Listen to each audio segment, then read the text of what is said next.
everybody, and welcome to the Millennial Revolt, an independent political talk show that seeks to bring a different narrative than the stale one we have going on right now in the mainstream media. So Jill Stein has been on a media blitz. She has been on so many shows ever since her Green Party town hall on my birthday, so that was just a little happy little gift for me. Now, it was wonderful to see her and John Baraka just get their message out there, just to start engaging and interacting with the American people, and it was amazing to watch. She has been on so many shows lately. Just to name a few, she has been on the PBS NewsHour. She has been on Fox Business News. She's been on the weekend shows, just to name a few. Now, it's really important for Jill to get her message out there because she is polling between 4 and 7%, depending on which poll you look at. And I also think it's really important that she gets an independent pollster. I think I've said this before in one of my videos, to actually find out where she is actually polling, because I don't trust any of these polls. I'm not a person who's skeptical of polls that much, but given the way the media is working this cycle, everyone's in the tank for Hillary Clinton. There's just so much bias. It's so obvious this election. They're trying to shut down Jill Stein's campaign. They're trying to shut down Gary Johnson's campaign. I think it's important that we have independent, not affiliated to any of the big corporations, not affiliated to any of these groups, to just find out where we are, because I know sometimes they do oversampling of Democrats, sometimes they do oversampling of Republicans, and the largest voting bloc political party-wise is independents. Democrats and Republicans are in the minority, so I think it's important that we find that out. So one of the great things that Jill Stein has done during these past couple of weeks is go down to Louisiana. And I think it's so important that Jill Stein went down there, because it just shows that she actually cares about what's going on with the American people, and to help the victims and the families who have survived the flood and who are trying to pick up the pieces and rebuild after the disastrous flooding and rain that happened down there. Jill Stein was in Baton Rouge, and she was also in Denham Springs in the Lockhart Community Center. I will also have a link in the video description below so you can take a look at the video. And Jill Stein is the only presidential candidate who is talking about climate change, and this is extremely important because we've never seen rains like this happen, where massive flooding has broken out and people are directly being affected by this. We see massive wildfires that are breaking out in California. I think this was one of the hottest years on record this summer. So I think it's important that she went down there, and I mean, just the optics alone look good for her, because the other woman running for president couldn't even be bothered. Hillary Clinton phoned it in. She made a phone call, and President Obama couldn't even find it in him to leave the golf course and actually go visit these cities and these disaffected communities that were affected by the flooding. So I have to give it to Jill Stein and Donald Trump actually going down there and actually helping, which is amazing. And I'm so proud of Jill, and I hope this persuades people to take a look at her campaign and just see what she's all about. She was also on Fox Business News, and we're just going to take a look at the interview and how they tried to do lots of gotcha questions while she was talking about the flooding in Louisiana. Jill, thank you for joining us. A lot of people were saying what we saw there was a sort of a low-pressure storm running into high pressure over Texas, and hence a storm that normally doesn't happened, but you're saying it's far worse than this. Exactly. We have to sort of step back and not miss the forest through the tree here. That we're seeing flood after flood, which is coming in at a level of so-called a 500-year storm or a 1,000-year flood. And when you have a whole bunch of them, and we've had some devastating floods recently in West Virginia, in Texas, there was a so-called rain bomb over Phoenix recently. When you're having so many severe storms and floods, you have to say there's something going on here. And it's not just the floods, it's also the fires in California, where we've seen 80,000 people who had to evacuate this fire that's still not contained, and we have heat waves and we have drought. So, you know, like, you got to connect the dots here. This is exactly what is predicted when the climate continues to warm with rising levels of carbon dioxide in the atmosphere. So fortunately, we can fix it. Although we know that all of those things that you've described have been part of mankind for a long time. We've had 4 seasons, we have weather, we've had catastrophes, and so the idea that now that we've fixed a label to it, global warming, a lot of people just aren't buying that. So basically what this gentleman is saying is that climate change isn't real, and that human activity and human behavior hasn't caused our environment to get hotter, hasn't attributed to what we're seeing that's happening in Louisiana. He's saying basically these people are quacks. So recently Bill Nye, you may know him as Bill Nye the Science Guy, he was on CNN to discuss climate change, and he said that as the oceans get warmer, which it is getting, it expands, and then as the sea surface is warmer, more water evaporates. And so it is very reasonable that these storms are connected to these big effects. So I think it's important that we take climate change seriously. We have never in our lifetimes seen that these storms happening as they are, the wildfires that are breaking out, the flooding that we see in Louisiana. So Jill Stein had an amazing comeback to this man's question, and we're going to take a look right now. I know that's a narrative, and then of course there's an issue. You're going to tell me now, how much does it cost in your mind, and if everyone bought into this, to fix it, to adjust all of these things? So I'll just say that 99% of scientists have bought into this.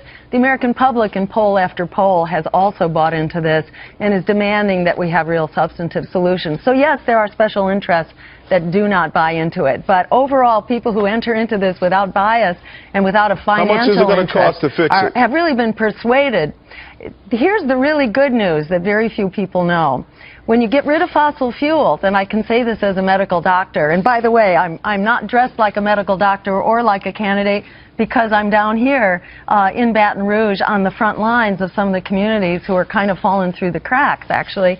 But I can tell you on authority as a medical doctor that we get so much healthier when we are not breathing in fossil fuel pollution. In fact, there are 200,000 premature deaths every year in the United States from the asthma, from the cancers and the heart attacks. I hear what you're saying. You know, you're down in Louisiana. You probably got there through a plane or something, and you probably driving around in a car. I mean, you talk about this fantastical world of no fossil fuels, and yet it's what's going to save lives down there. It's how we deploy people down there. It's how we move our economy. And then I keep asking you, then, if you've got a prescription on fixing this thing without destroying our economy, I'd love to hear it.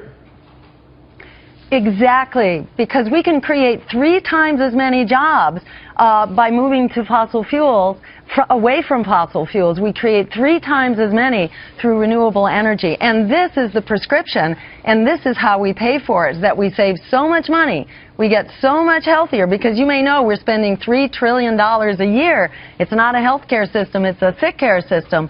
But by switching over to a clean energy economy, we get so much healthier. The savings in healthcare is actually enough to pay for the cost of the energy transition. Yeah, we're just not there yet. And so what we call for, actually, what we call for is phasing out fossil fuels by 2030. We call for declaring a state of climate emergency and expanding our economy, creating the jobs, healthy jobs, many more healthy jobs than we have right now in the fossil fuel industry. I just have to tell you, I've studied this really in depth over the last 7.5 years under Barack Obama, and places where they develop these huge, gargantuan solar panel factory plants, you know, to power neighborhoods, have 8 employees. I mean, you're not replacing jobs, and it's not efficient. We can't transport it, and the rest of the world is caning on us. I understand maybe you think there's a humanitarian aspect to it, but without a free market solution that allows this to happen naturally, I think you're going to derail and wreck our economy with this kind of talk.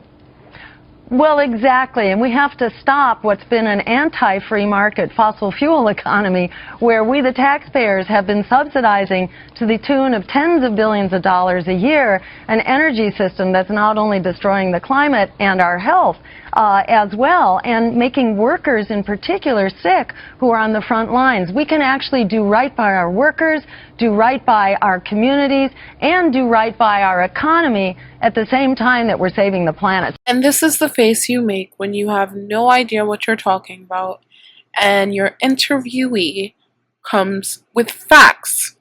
These are the facts. You see a lot of people bring up, well, how are we going to pay for it? Well, this isn't going to work in a free market capitalistic society. That's fine. I'm all for capitalism when it's done correctly.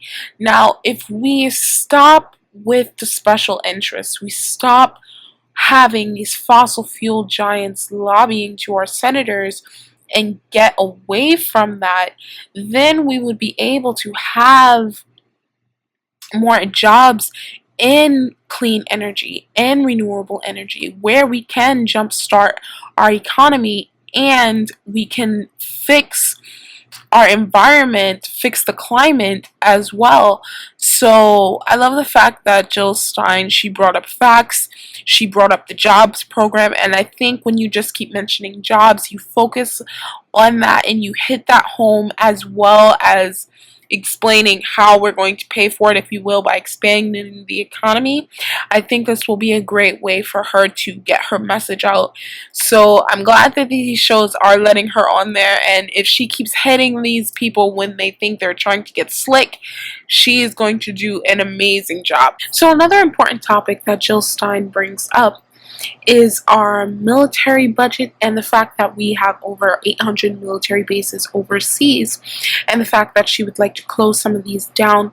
She brought this up when she was on the PBS NewsHour, and we're going to take a look at this video right now. In our own economy. Well, I want to ask you about the military as well, because you would cut, you said, the military budget in half. You would close down many, if not all, overseas U.S. bases. You said you would cut aid to important U.S. allies like Israel, like Egypt, and Saudi Arabia. So do you see the United States pulling back and not really playing a global role? Actually, I see us playing more of a global role and a more impactful global role, because we would have a consistent policy. It's not about specifically defunding Israel or Saudi Arabia or Egypt. It's about having an even-handed policy that says that we as the United States, with all due humility, are asking our allies to turn over a new page where our foreign policy is based on international law and human rights, and that we will not sponsor the governments of countries or their militaries where they are systematically and importantly violating human rights and international law. So international law defines the legal responsibilities of states in their conduct with each other and their treatment of individuals within the state boundaries. Its domain encompasses a wide range of issues of international concern, such as human rights, disarmament, international crime, refugees, migration, problem of nationality, the treatment of prisoners, the use of force, and the conduct of war, among other things. It also regulates the global commons, such as the environment, sustainable development, international waters, outer space, global communications, and world trade. So this is what Jill Stein means when she says that the United States must follow international law. Now, international law does encompass a variety of things, but it seems that international law only applies to Eastern European countries, African nations, and the Middle East. These are the only nations that are ever tried in The Hague when they violate international law, such as human rights or if they commit war crimes. Another issue in Jill Stein's foreign policy that she has raised is cutting down the number of military bases that we currently have overseas. At the moment, we have 800 plus military bases, more than any other nation combined. So it is a lot, and a lot of our budget and a lot of our spending goes to trying to keep these military bases intact, their upkeep. So it's a lot of our discretionary budget. Jill also talks about creating a fair and balanced approach when we talk about international law, and that also applies with some of our military alliances, such as Israel and as well as Saudi Arabia. Now, my problem with Saudi Arabia and the fact that the United States tries to defend this reckless ally is Saudi Arabia is a backwards medieval country. They use religion as a guise to commit their atrocities. You see what they're doing with women, their oppression of women. You see what they do to gays and the minority Shia population in their country.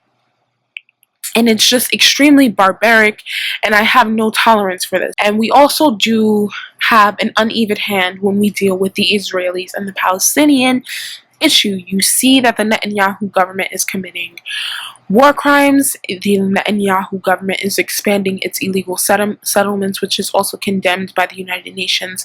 We say in one breath we condemn them, what they're doing, but yet we finance their military in the same breath, and we give them numerous military weapons and contracts where the IDF can in turn use this and turn this on the Palestinians.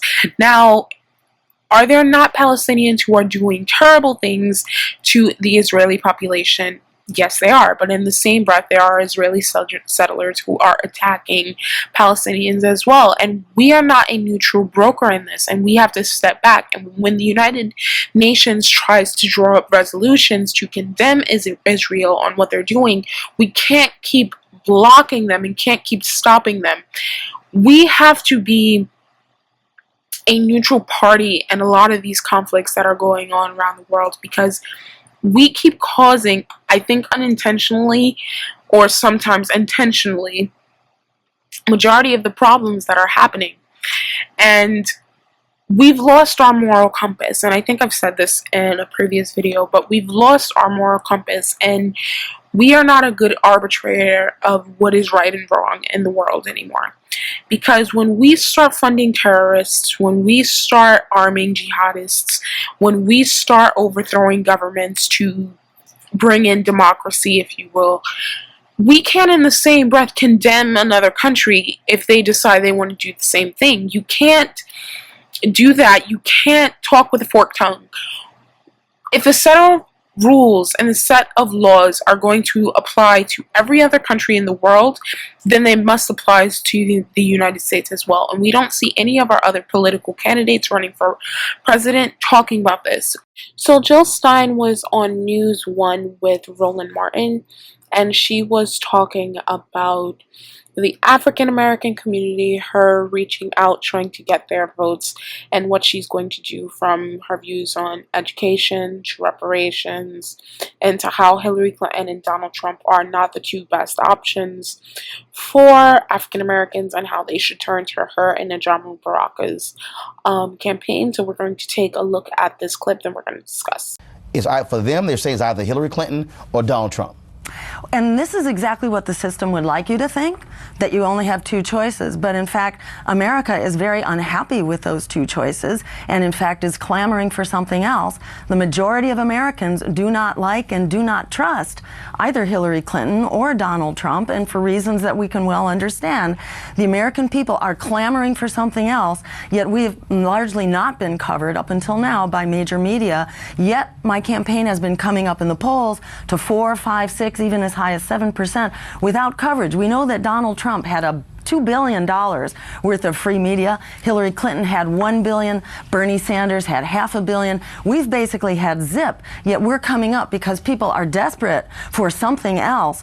You know, the track record of Hillary Clinton, though she may give lip service to the important things, her track record is not good for having supported the crime bill that opened the doors to mass incarceration, for having supported the dismantling of aid to families with dependent children that removed the social safety net and threw at least another 1 million children into poverty, took a half year off of the lifespan of your average woman dependent on social supports. So, not to mention supporting Wall Street deregulation that led to the massive Wall Street crash, the loss of 9 million jobs, the theft of 5 million homes. And who's gotten hit harder by all of this than the African American community? We are in a realignment election right now. The Republicans are falling apart. The Democrats are moving to the right. I am glad that Jill Stein is trying to reach out to the African American community, and she is trying to get our vote. And I think it's important that she points out and drives home that the Clintons have hurt the African American community with their crime bill, which disproportionately incarcerated African American men, breaking up the black family, which has taken the fathers out of the home, which has created more single mothers, which also plays into a lot of personal life choices as well. But this is one of the contributing factors, and I think it's important that she drives this home and she makes this a point. I know a lot of black people like to say that Bill Clinton was the first black president, but we need to start voting in politicians who have our best interests at heart and not look at the fact that these people they either have Republican in front of their name, they have Libertarian in front of their name, they have Democrat in front of their name, or they have Green Party in front of their name. We need to start looking at policies which will directly improve our communities. And we need to start looking at politicians rather than political parties. So I hope you guys like this video. If you do, please subscribe and share it. Thank you guys so much for watching. I'm the Millennial Revolt, and you have a wonderful day.